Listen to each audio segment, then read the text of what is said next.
Shares of Boeing finished the day lower after the company's chairman and CEO, Phil Condit, resigned.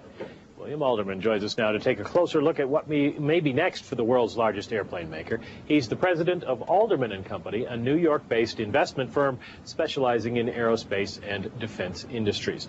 Welcome to the World Financial Report.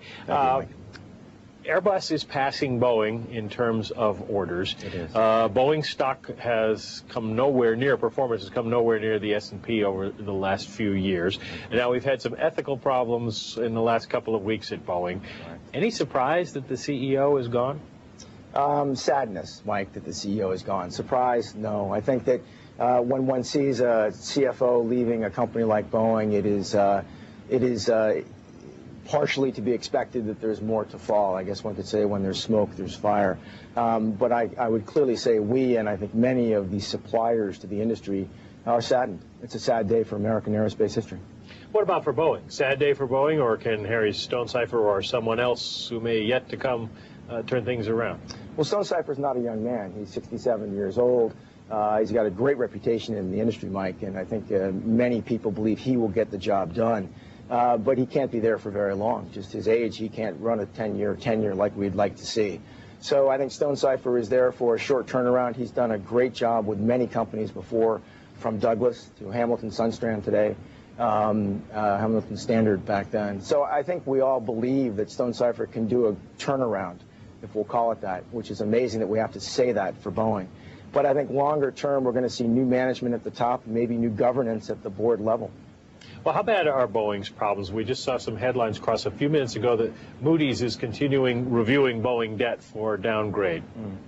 I think a downgrade is likely. I think that with these governance issues, depending on what else comes out, what other government probes might this lead to, I think that we can see a downgrade. I think we can see downward trading. I think we will see more volatility in Boeing shares. I think the long-term investors should sit on the sidelines. It's going to be a rough ride for a while. We believe at Alderman & Company, Boeing's going to make it well and be fine long term. But in the interim, we do not expect good things from Boeing shares. What's the thing that they need to do to make it all right? Get the new plane, the 787, off the drawing board and into production? They do, Mike. The problem with Boeing, as we see it, is not necessarily governance. There were some governance mistakes made. Boeing is under intense global competition that it's never seen before in its history. Airbus is a lethal competitor. We're seeing very aggressive competition from qualified competitors like Lockheed. The great manned fighter aircraft programs are all not Boeing programs anymore.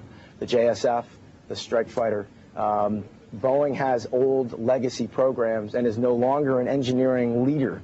And Boeing needs to get back to being an engineering leader. The 787 is really the critical turning point in a turnaround that Stonecipher needs to lead. And as important as the capital markets are to Boeing, from our perspective, the supplier markets right now are more important, Mike.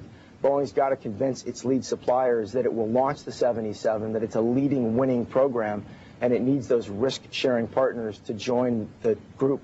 And that's critical in the next 4 to 6 weeks for Boeing. Okay. Thank you very much. William Alderman, president of Alderman & Company.